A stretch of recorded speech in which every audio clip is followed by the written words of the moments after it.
Today I want to take you to a principality, an ancient land rich in stories and legends. We are in Seborga, and here you can really breathe ancient land. Seborga was a sacred place of the Celts and the ancient Ligurian populations. Mount Gaggio still houses a tomb believed to be the burial place of an ancient Celtic prince.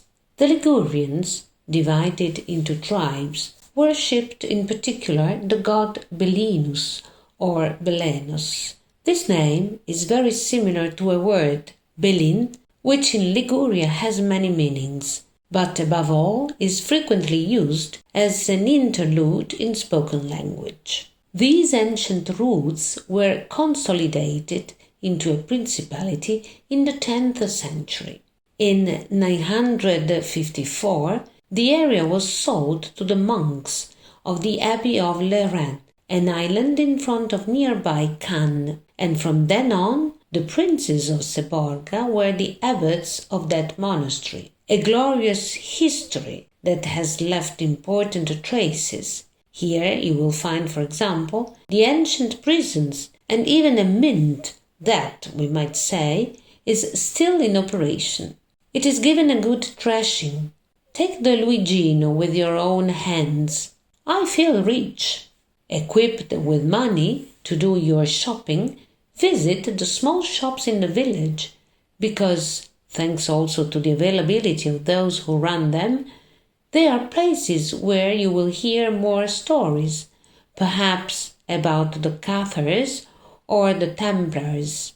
Arriving in Seborga, you will have seen a sign and a garrison confirming that you are entering a principality. Obviously, you are still in Italy, but this story of the Principality of Seborga has some foundations. In the sea of paper that accompanied the birth of the Kingdom of Italy, little Seborga was forgotten to be included, nor has anyone since remedied this oversight. In 1963, Mr. Giorgio Carbone took advantage of this forgetfulness and had himself elected Prince of Seborga of the contemporary age. The method of election was the only one possible, since the principality was governed by abbots elected by the monastic chapter. Years have passed since then, but even today there is still a reigning sovereign, Princess Nina of Seborga, who expresses herself on the point as follows. The things we do are very serious, but there is also the fairy tale side. Obviously, we are in 2022, and I don't have my entourage. It's not like it used to be. But Seborga itself is such a beautiful village that it is already a fairy tale. Seborga is a bit its carriage, can we say that?